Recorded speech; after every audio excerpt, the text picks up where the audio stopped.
Hello YouTube, it's Qojqva here, and I'm bringing you guys the top 10 changes of the new Dota patch.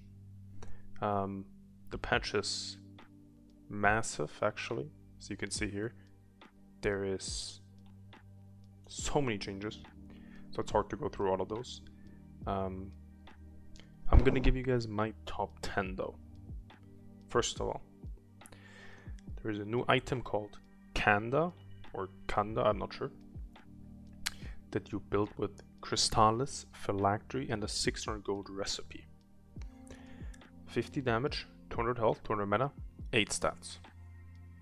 As you can see, gives you the passive from Crystallis, and a new Empower spell. So similar to Phylactery passive, but bonus damage is rescaled from flat 100 to 100 plus 75% of your attack damage. This is pretty interesting, because now heroes like Morph could potentially benefit from an item like this. 8 stats, some health, some mana. This is basically like, you know, Falcon Blade. So maybe you skip Falcon Blade now, you can buy early Phylactery. I think this is a very interesting item. Mainly because of that part, the attack damage part. I think we're gonna see a lot of people try out different builds with this item. Right under this, there's another new item called Parasma? I'm not sure how to pronounce it, but it's a Witchblade, Mystic Staff, and yeah, total cost 5.575. Provides 45 intelligence, 40 attack speed, 8 armor, 300 projectile speed. So the interesting part here is magic corruption. All your attacks apply at minus 20% magic resistance. And of course Witchblade, with reduced cooldown and more intelligence multiplier. Immediate heroes that come to mind is Odie, right? This item on Odie, insane. Gives you everything you want, int, attack speed, armor. Another hero that really comes to mind here is Storm. Storm with this, oof! Like you play the mid a little more as like a hitter on Storm. It's like maybe this item, Kaya BKB or something. Oof! I think Storm is really legit with this item. Really legit. Moving on to I think a very interesting change is Butterfly. Now requires Claymore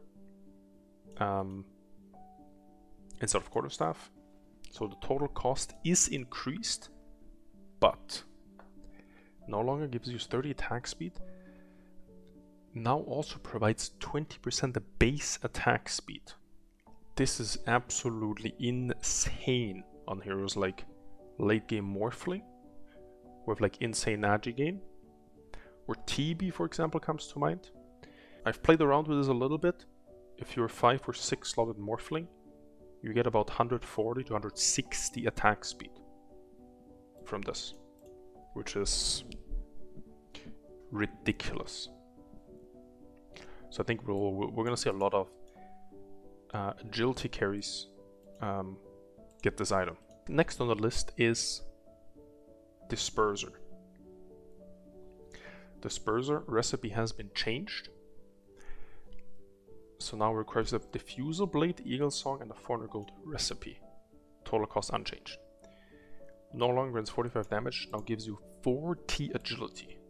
So I've been buying this item on like Monkey King for example. I think it's pretty cool. Other heroes that come to mind is like Ricky. 40 agility on Ricky. Pretty good. I've even seen Yatoro buy this on like Anti-Mage, which I think is pretty interesting. I think it's mainly because of the agility part that is like a very big factor here. Coming to number 5 is Divine Rapier. Now also provides 25% spell amplification. So now this item, maybe, I haven't tried it yet, maybe a Zeus item late game? Like you're defending base, you have some, you know, refresher, octarine, aghanims. You just buy this and boom, boom, boom. I think this is actually a really cool change. What used to be only a physical hero item now becomes an item for everyone. I think this is really cool. Coming at number 6 is E-Blade. Recipe change now requires Aetherlance, Ghost Scepter, and a recipe. So no more Kaya. This is a very different item now. And I feel like supports are generally really happy about this, because Lens was just kind of stuck in your inventory, right? Forever. Like Lens had no upgrade, so you buy Lens, it's probably gonna stay there until like forever. So I think finally having like a Lens upgrade is really cool. I'm gonna be buying this item on Caudle for sure. That's probably about it for the mid heroes. But I think on supports that need cast range and also a save, like Rubik, Grimstroke, Lion, Shadow Shaman, perfect item. Number 7, Over Corrosion. I know, a little small item here, but the big part here is it gives you 3 armor and 25 attack speed, which I think is really good for the heroes that buy Venom in lanes, like Monkey King. If the equipped hero is melee and decreases health they gain from healing, regeneration, lifesteal, and spell by 20%. So this is like a mini Skadi basically. It's like a mini Skadi, mini... I don't want to say Shiba, but 20% decrease in healing versus Timber, Lash, the Chen lineups, Pugna. This is, I think for me, one of the most underrated items that I've seen so far. I think you always want to have like one guy with corrosion for sure. Coming in at number 8 is Pavis. I think Pavis is kinda the new mana boots that I've seen. Like I see so many supports just buy brown boots into Pavis right now. Because Energy Booster, Ring of Health, Fluffy Hat, and a recipe. But now it gives you 250 mana. So the mana from Arcane Boots, which was Energy Booster, is now Pavis. Dude, I don't know if I did a 7 or 8. What number am I on? Fuck. Coming in at number 8 is the Revenant's Brooch. So recipe changed. Now requires Sacred Relic, Voodoo Mask, and a 800 gold recipe. Total cost decreased from 6.2 to 4.9. 70 damage and 20% lifesteal. So toggle Phantom Providence, activate to make your attacks cost 75 mana and deal magical damage. Allows with ethereal units. Super interesting. So you gotta think about heroes that need or want attack damage and spell lifesteal. Which immediate hero comes to mind is Bristleback. Right, Bristle wants spell lifesteal. Also hits a lot. Other than Bristol, is there any other hero that really wants this spell lifesteal? I think Viper. I think Viper and Razor maybe is pretty good on those. But yeah, I think this item is very interesting. But I would need to think more about how to really use this. I think we're gonna take Shiva and Veil as the last two ones, because Shiva and Veil is like kind of together. I'm gonna start with the Veil because it's kind of the build-up. So Veil, recipe change now requires Helm of Ivorel, Crown, and a recipe. Provides 5 health regen also, and 6 armor. And now the spell damage amplification is 10% as an aura around the caster. So the build-up makes the offlaners really tanky. So I see people buy this on Doom. Doom is like such a good hero with this item right now. I see people buy this on Timber, on Visage, even on Enigma sometimes. It just makes you so tanky. And the very nice thing is, it builds into Shiva later. And Shiva is really good. So Shiva is Veil, Plate Mail, and a big money recipe. But now gives you 8 strength, 8 agility, and 8 health regen. A lot less int obviously, because you don't have the music stuff. But the armor is increased from 15 to 20, which is insane. And now, Arctic Blast, this is the active from Shiva, now also causes enemies to take 15% more damage from spells. Which I think is so much. For 16 seconds. I think that's crazy. I think Shiva is like such a good item right now. Yeah, I hope you guys like this little summary of the new items, of the changed items. And there will also be a top 10 hero changes following very shortly. One eternity later. So we did the top 10 items, guys, and now as a bonus item we have the Bloodstone, which now gives you 75 AoE radius, which doesn't seem much, but it works on Leshrac stun. So Leshrac stun is like your entire screen. It works on Kunkka's Torrent, for example. So Kunkka's AoE Torrent talent on level 20 is gone, which now this kind of replaces if you want to get Bloodstone on Qojqva. Yeah, it works on Timber spells, it works on Invoker spells, it basically huge variety of different spells and different kind of usages of Bloodstone, which I think is pretty cool change. So this item is very interesting to me. Like, how creative can you get with this AoE increase? Because this is the first time that an item gave you an actual AoE radius increase. So this is completely new, and I'm gonna try some things out with this. But pretty cool, pretty cool.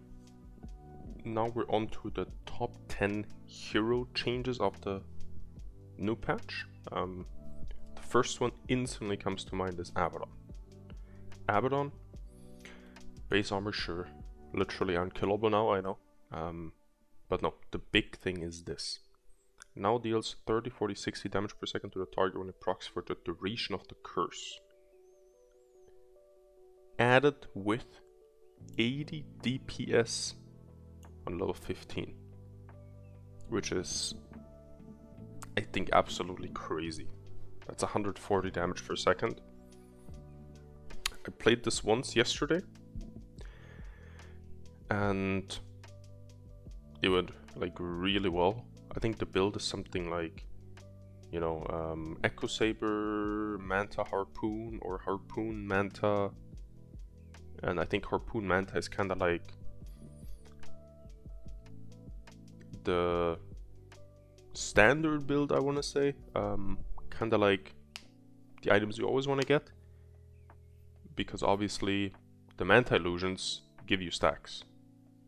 So when you hit someone with Manta and Echo Saber, you have stacks instantly. So instantly you have 100 bonus attack speed and 140 extra damage. Pretty cool hero. I'm thinking maybe like 60% offlane, 40% safe lane. So it's definitely a 1 in the 3 for sure. Mid, I don't know too much about it. On to the next one is Chen. So Chen has his Divine Favor reworked. Now it gives you passively provides an aura, some health regen, pretty good, right? But the big thing here is can be cast on an ally with an aura to provide them with 12, 16, 20, 24 armor. And increase any healing they receive by 20% on a 6-second duration with a 14-second cooldown in the end. I played this with there was like a rank 10 support in my game. Who was it? It was Ducalis, yeah. And I played Razor.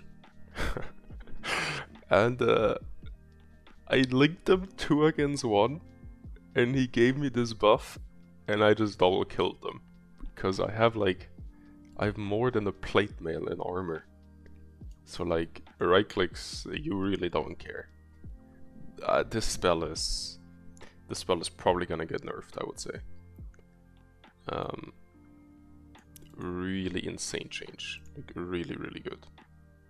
Number 3 is Drow. So now Drow has her level 15 talent for free, basically. Now Gust reveals invisible units, which I think is really cool. Also the Shard does not interrupt when multi-shot is cast, or multi-shot doesn't get interrupted when the Shard is cast, I should say.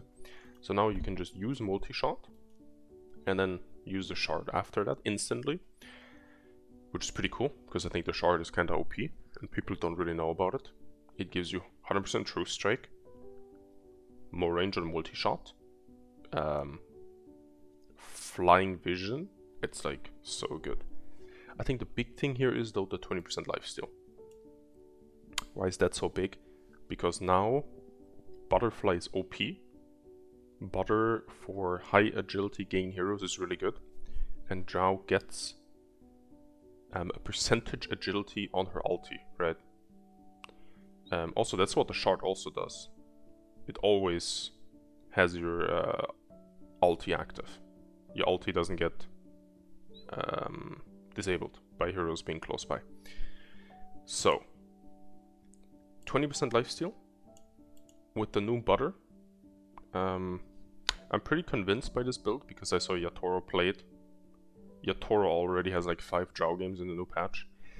He's been doing I think he did like Dragonlance Yasha Butter or just Dragonlance Butter with a 20% lifesteal talent. So you kind of play Drow as more of like a hitter now and not like, you know, you cast your spells and you run away. He's more like just fighting with the lifesteal talent, because 20% is a lot. So I think this is pretty cool. Driver number 4. Ability reworked cooldown. Now always shoots 3 missiles in the vector targeted direction. That's single missile per strike. Each missile is 250 damage, slows enemy moves by 50%.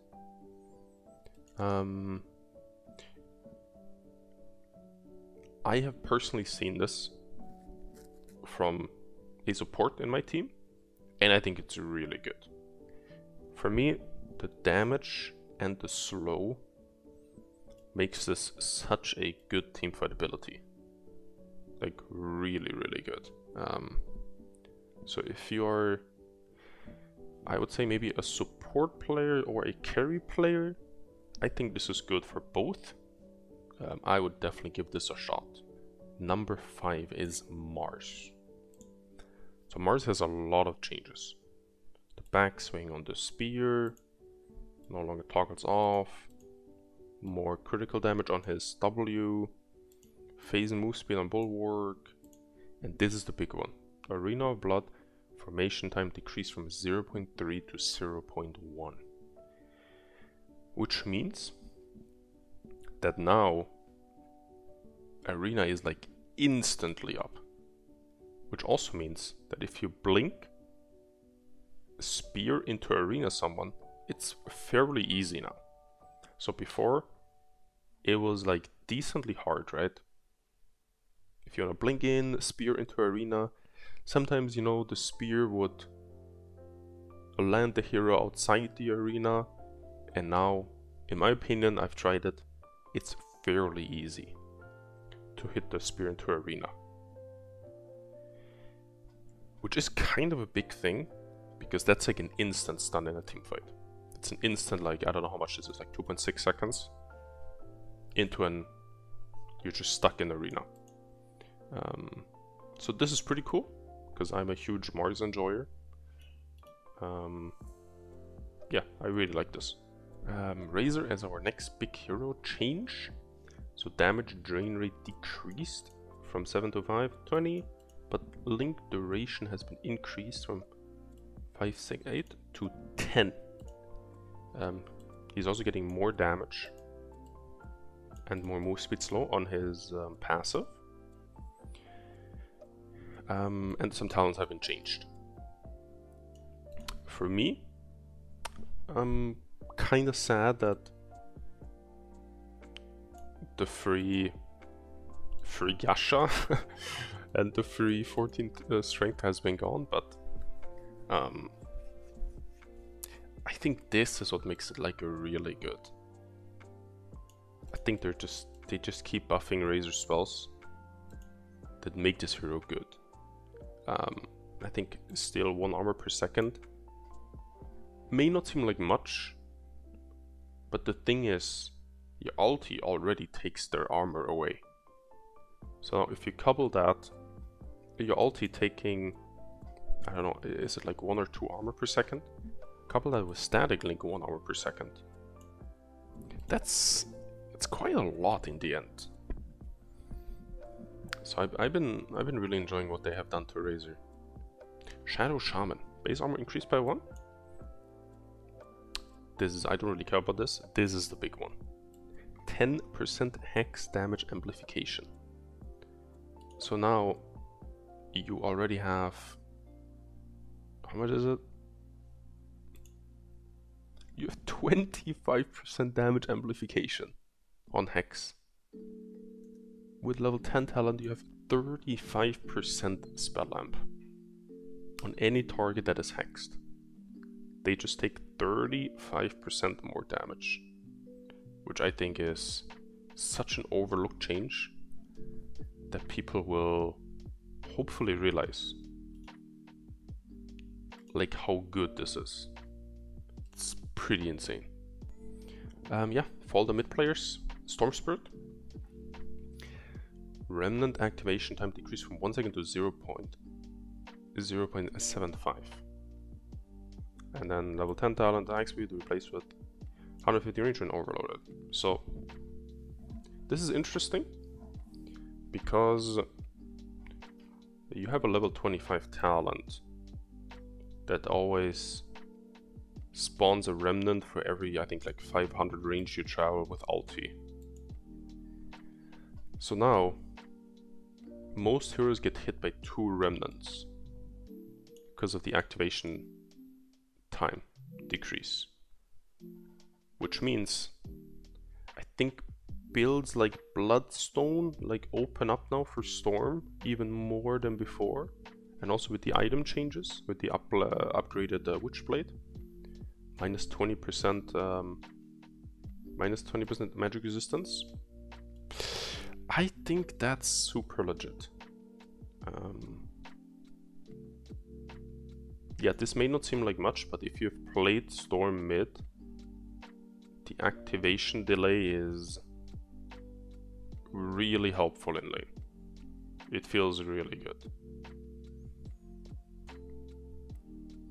So yeah, Storm, you know, for all the mid laners that are watching, pretty cool.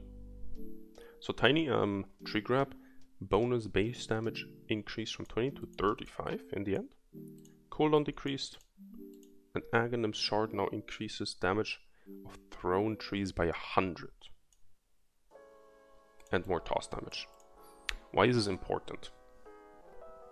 Well, they have changed Avalanche to where it only needs 90 mana now level 1. Which means that I think you can go 1-4-4 on tiny mid again. Which means you leave avalanche level 1, you skill toss level 4, you skill tree crab level 4. I think that build is kinda back with this change.